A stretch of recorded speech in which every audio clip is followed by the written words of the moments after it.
Assalamualaikum warahmatullahi wabarakatuh. Perkenalkan, saya Ida Farida, guru PPKN di SMK Permata 2 Bogor, sekaligus sebagai mahasiswa PPG dalam jabatan tahun 2023 Angkatan 2 di LPTK Universitas Widya Dharma Klaten dengan NIM 23080900243. Hari ini, Senin 4 Desember 2023, akan melaksanakan uji kinerja dengan materi dinamika pelanggaran hukum.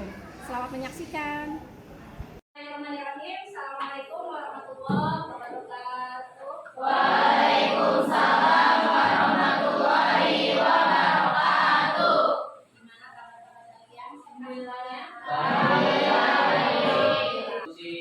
Siap. Doa mulai. Selesai. Salam. Assalamualaikum warahmatullahi wabarakatuh. Waalaikumsalam warahmatullahi wabarakatuh. Baik, saya absen terlebih dahulu. Sakit apa sih Andika? Doakan biar kondisinya cepat membaik. Baik, sebelum kita memulai pembelajaran, kita menyanyikan lagu Indonesia Pusaka. Mana semuanya boleh berdiri. Indonesia tanah air beta, dibuai dibesarkan bunda, sampai akhir menutup mata. Nah, ini adalah IPK. Apa sih IPK? Indikator pencapaian kompetensi. Jadi kegiatan pembelajaran hari ini kita mau ngapain aja di dalam KD 3 dan KD 4-nya. Di sini yang pertama mengidentifikasi dari berbagai sumber tentang perlindungan dan penegakan hukum dalam masyarakat untuk menjamin keadilan dan kedamaian.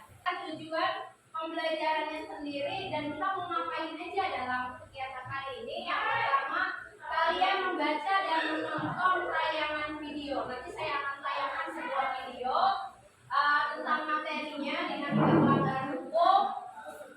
Saya harap dan saya ingin kalian bisa mengidentifikasi dengan benar dan kritis dari berbagai sumber dinamika pelanggaran hukum terhadap perlindungan dan penegakan hukum dalam masyarakat untuk menjamin keadilan dan kedamaian beserta contoh-contohnya.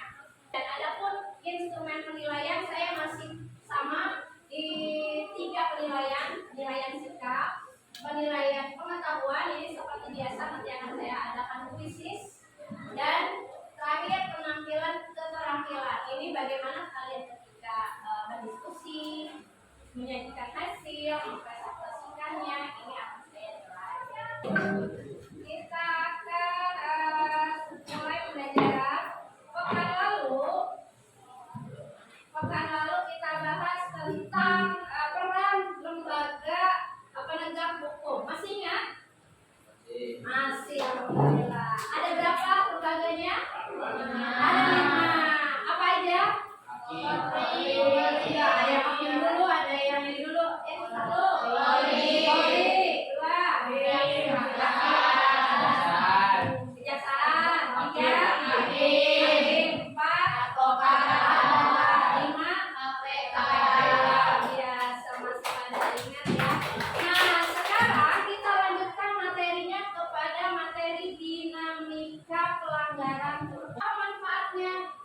Ketika kalian sudah teredukasi, sudah mengetahui ya, mengetahui dan paham, saya harap kalian tidak melakukan pelanggaran hukum baik di rumah, di sekolah, terusnya di lingkungan, apalagi di negara kita.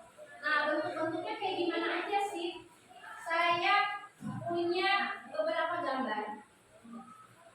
Nah, gambar yang pertama. Gambar apa?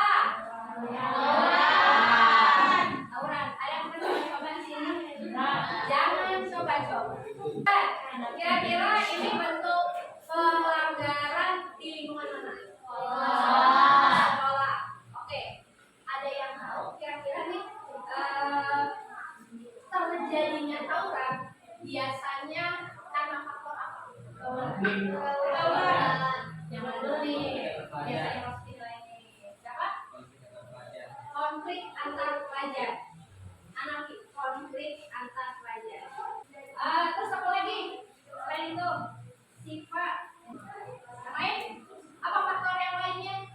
edukasi. Kurang edukasi. Kalian pernah nggak sih melihat sebuah kasus tawuran di Bogor deh? Nah, Gimana? Gimana? Di Jalan Baru. Tapi bukan sekolah kita ya? Bukan. Ada korbannya? nggak ada. Ada nggak setelah tawuran itu dampak yang terjadi? Apa? Rumah sakit. Mati. Rumah sakit tuh. Ada korban. Nah ini sangat merugikan diri sendiri dan orang lain. Oke, di gambar yang kedua apa? 7 orang. Apa sama? Tidak mendengarkan kata orang tua. Apa kira-kira faktornya? Kamunya lagi ngapain? Lagi merasa apa? Kalau pada saat lagi ngapain? Ya kan? Capek ini yang mau saya katakan nih. Capek. Bad mood. Terus dapat. Lagi dapat ya, perempuan lagi dapat. Jadi emosi lagi meledak-ledak ya. Habis apa lagi? Putusin pacar. Langsung mental. Menanggapi sikap jahat yang begini. Biar tidak terjadi kita terulang kembali. Boleh. Biasanya apa? Dia. Ya baik. Ingat ya. Perlu ada sanksi. Perlu. Kompensasi penjara. Saya masih punya satu video lagi yang bisa kalian lihat dan kita cermati bagaimana sih dan apa saja sih bentuk-bentuk dari pelanggaran tersebut.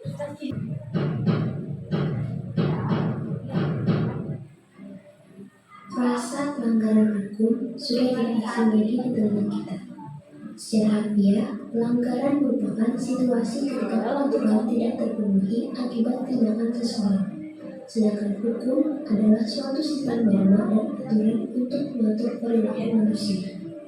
Sehingga pelanggaran hukum bisa dikatakan adalah suatu tindakan melanggar aturan dan tidak sesuai dengan hukum yang berlaku. Terdapat dua penyebab pelanggaran hukum. Yang pertama adalah kebiasaan, yaitu suatu tindakan yang dilakukan oleh sebagian masyarakat yang menganggap bahwa adanya hukum adalah untuk dilanggar. Padahal hukum itu sendiri ada untuk mengatur segala perilaku manusia dalam bermasyarakat. Penyebab yang kedua adalah hukum yang berlaku tidak sesuai dengan situasi dan kondisi masyarakat pada saat itu, sehingga terdapat masyarakat yang melanggar hukum atau peraturan tersebut. Kepada anak-anaknya harus lebih ketat. Batasi pergaulan bebas, pengenaan sanksi yang tegas kepada pelaku, dan pendampingan terhadap korban. Ya, itu berapa kasus dan bagaimana selanjutnya? Ya, kasusnya tadi banyak, mulai dari ada demonstrasi ya. Lihat tadi ada demonstrasi, terus ada korupsi, ada pelecehan seksual, ada merusak fasilitas umum ya, atau fasilitas negara, ada perjudian dan lain sebagainya. Masih banyak banget kasus-kasus yang lain. Nah, untuk kegiatan hari ini saya mau kita mencari yang tadi. Mencari apa aja, Bu? Nah, sebelum mencari, saya akan membuat kelompok terlebih dahulu. Ya, kelompoknya karena kita sudah ada tim kelompok PKN, silakan kita tidak usah membuat kelompok yang baru lagi. Silakan kelompok PKN saja. Silakan kalian berkumpul dengan teman-teman untuk menyelesaikan sebuah kasus masalah yang nanti akan dituangkan dalam AKPD. Ya, AKPD kalian boleh menyajikannya secara sekreatif mungkin, boleh ya.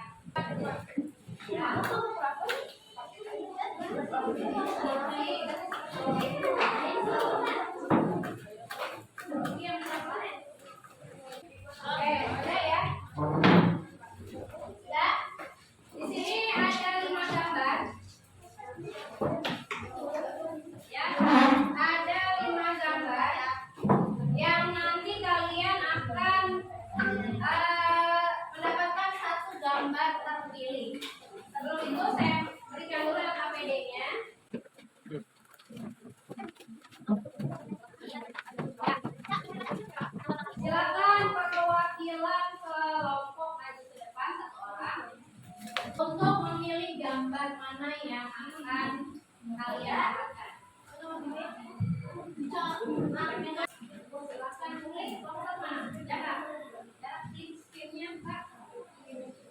nggak yang putih?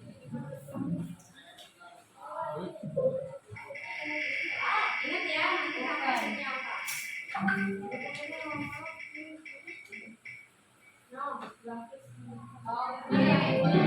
Nomor satu fasilitas umum. Nomor dua fasilitas umum ya.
Nah, tugasnya ngapain aja? Yang pertama, kalian cari faktor penyebabnya. Ya. Ya, faktor penyebabnya. Terus jadi kasusnya misalnya kasus yang didapat misalnya contohnya kelompoknya ini dia dapat dia merusak fasilitas umum atau fasilitas negara. Apa kira-kira faktor penyebabnya sehingga terjadi kasus itu? Yang kedua, undang-undang nomor berapa yang sudah dilanggar, ya? Atau undang-undang apa saja yang sudah dilanggar? Yang ketiganya, kalian mencari dampak apa saja yang ditimbulkan ketika kasus merusak fasilitas negara ini, dan sanksi apa yang diterima, solusi apa yang bisa ditawarkan. Ya, kira-kira ada pertanyaan untuk berdiskusinya? Ada yang mau ditanyakan? Ya. Kalian bisa cari melalui ChatGPT ya, atau sumber-sumber lainnya, bisa buku, internet. ChatGPT itu gampang banget, itu langsung keluar apa yang kalian butuhkan.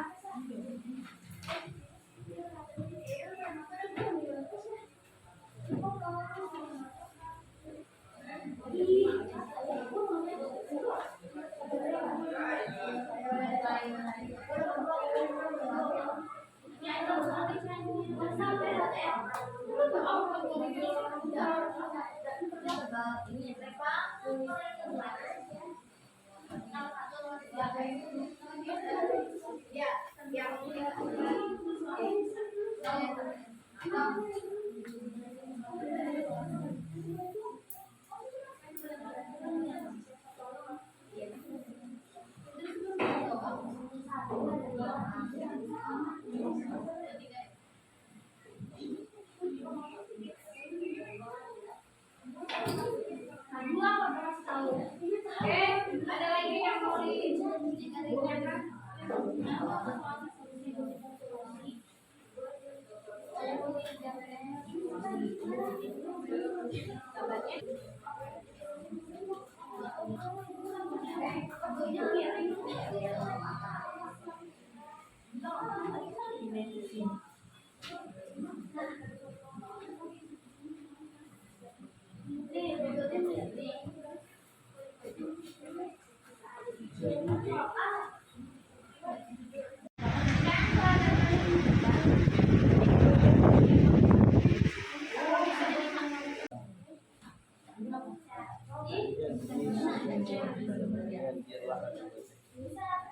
Tiga mana pertanyaan itu kan?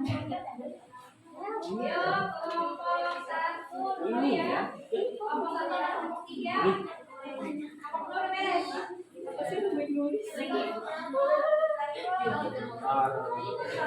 Empat.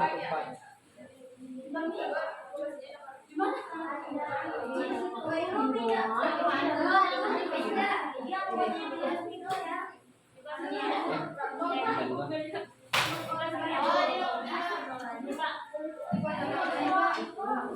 Iya.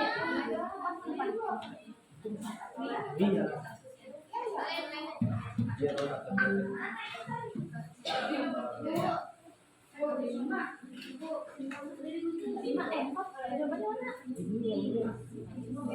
bukan dia.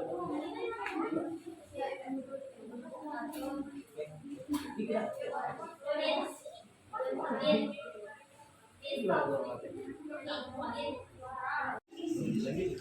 Apa di bawah?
Assalamualaikum warahmatullahi wabarakatuh. Waalaikumsalam warahmatullahi wabarakatuh.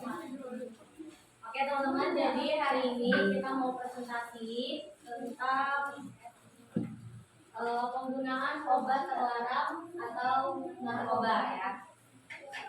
Jadi materi pertama akan disampaikan oleh guru saya Andini. Yang ditimbulkan apabila permasalahan tidak segera diselesaikan. Nah, untuk negara dipersilakan. Yang pertama ada dampak kesehatan, kerusakan fisik dan mental, ketergantungan dan penarikan. Yang kedua ada dampak sosial, pengaruh terhadap hubungan, isolasi sosial. Yang ketiga ada dampak ekonomi, kehilangan produktivitas, biaya pengobatan dan rehabilitasi. Yang keempat dampak hukum, penyalahgunaan dan penangkapan, pengaruh terhadap karir kita. Yang pertama hukum pidana, yang kedua undang-undang khusus. Beberapa negara memiliki undang-undang khusus yang mengatur penganggaran terhadap fasilitas negara atau properti publik. Sampah rumah tangga. Empat yaitu peraturan-peraturan lingkungan hidup. Dan yang terakhir adalah ketentuan tata ruang dan konservasi. Untuk materi yang mengingat Yang pertama hukum pidana, yang kedua undang-undang khusus. Beberapa negara memiliki undang-undang khusus yang mengatur penganggaran terhadap fasilitas negara atau properti publik. yang keempat ada sanksi yang akan diterima pelaku. Yang pertama yaitu hukuman pidana, yang kedua penahanan, yang ketiga denda, yang keempat program rehabilitas atau pengobatan, yang kelima pemantauan atau pengawasan, dan yang keenam hukuman mati di beberapa negara. Oke, yang terakhir ada diskusi solusi apa yang bisa ditawarkan untuk menyelesaikan masalah tersebut dan supaya tidak terulang kembali. Yang pertama ada pencegahan. Nah, dengan pencegahan ini adanya pendidikan dan juga penyuluhan, kemudian penguatan keluarga, dan yang kedua ada rehabilitasi dan pengobatan, program rehabilitasi, kemudian terapi dan konseling. Kemudian yang ketiga ada penguatan pengawasan dan penegakan hukum, yaitu partisipasi masyarakat, pengembangan keterampilan hidup, kampanye anti stigma. Nah, untuk mengurangi stigma terhadap individu yang telah mengalami masalah penggunaan narkoba agar lebih mudah mendapatkan bantuan dan dukungan. Terima kasih atas presentasi kami. Wassalamualaikum warahmatullahi wabarakatuh. Waalaikumsalam warahmatullahi wabarakatuh. Kembali kita berikan yang lain, yang keluar dari kelompok satu. Ada ya. Kelompok 4 dari Panjang yang ini 4. 4. Oh, berapa? 5. 5. Lima. Habis lagi. Sama ya skor 20. Silakan Oh, masih ada tadi sebelum. Kesimpulannya untuk mengatasi masalah penyalahgunaan obat terlarang atau narkoba adalah dengan memberikan edukasi kepada masyarakat tentang bagaimana pentingnya atau bahayanya dari obat terlarang tersebut, kemudian dengan mengadakan rehabilitasi dan juga pengawasan yang lebih ketat terhadap orang-orang yang sebenarnya punya orang-orang yang sebenarnya dicurigai menjadi pengedar atau pengedar. Terima kasih, Roji. Kelompok 2, kesimpulannya.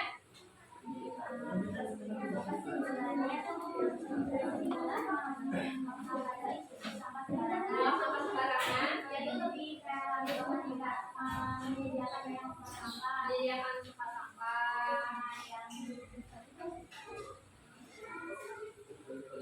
jelasnya, supaya mereka tidak buang sampah sembarangan.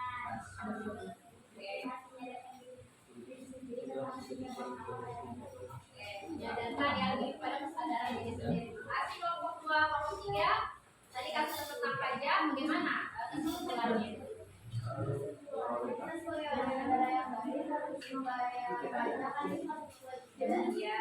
Terus kalau misalnya bayar pajak itu kita akan bersiap dengan undang-undang yang tidak Ya, akan dikenakan sanksi bagi yang melanggar atau tidak membayar pajak. Nah, tadi saya dapat juga ketika pajak tidak terbayarkan, beberapa fasilitas milik negara yang memang dari pajak pembayar pajak dari warga negara ya, itu akan tidak kita rasakan. Oke, nah, terima kasih soal kesimpulan dari teman-teman semuanya. Jadi kesimpulannya adalah ketika ada sebuah pelanggaran, kita harus mengedukasi. Itu yang lebih penting banget ya. Kita edukasi baik itu dia kasusnya adalah narkoba, pajak, buang sampah. Ketika sudah diedukasi, sudah diberikan pemahaman, insya Allah tidak akan terulang kembali. Tadi banyak banget solusi-solusi yang ditawarkan.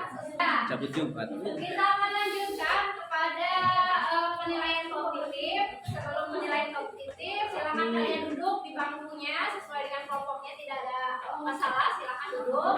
Kita akan masuk ke kuisis, ya. Kuisis. Kita Apakah kau perlu bantuan? sebelum kita masuk sambil Aku bahas menyiapkan dulu ya. sesuai dengan kasusnya. Oke, kita mulai kuisisnya. Silakan dari jaringan. Ada, dicoba masuk dulu. Bu, tidak ada jaringan. Orang siap, Bu. Udah pusing lah. Kalau saya bisa berbagi mungkin data ke bagian saya masuk. Kitchen ya, Bu. Gimana sih ya, Bu? Kamu masuk, Bu. Lu keluar ya? Apa boleh, Jo? Kalau saya Masuk, Bu. Galaxy Samsung S9 ya.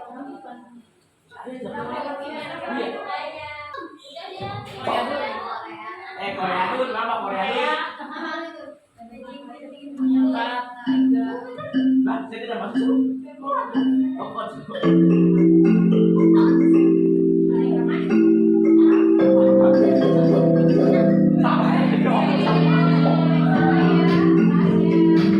Bah,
Selesai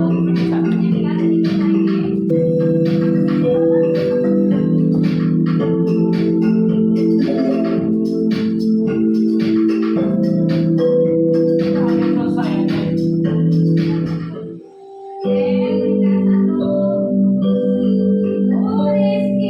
Wah, Rizky tangan coklat berwarna.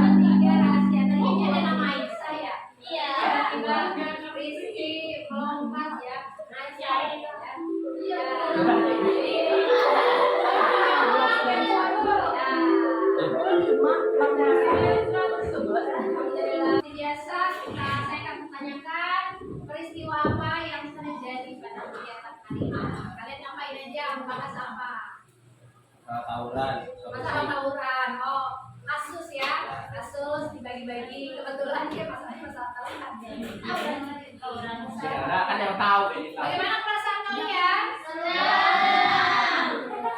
Nah, hal penting apa yang kalian ambil dari pelajaran hari ini? Menyelesaikan masalah. Bisa menyelesaikan masalah Hanafi. Terus, apa Isa memberikan solusi? Berikan solusi.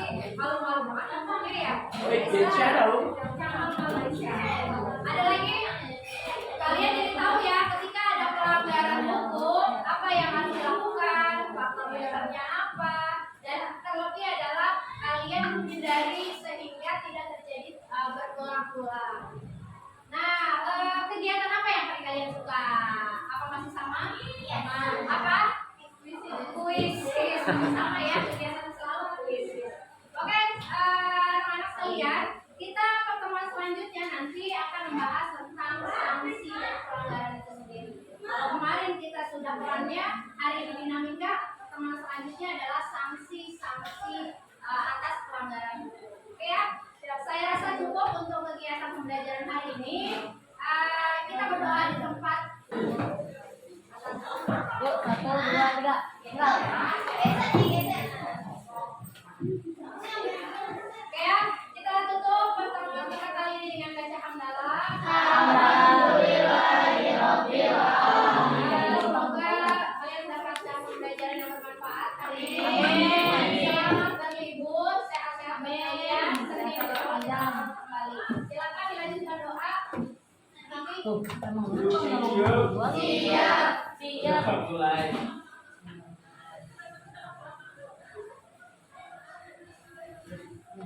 Selesai.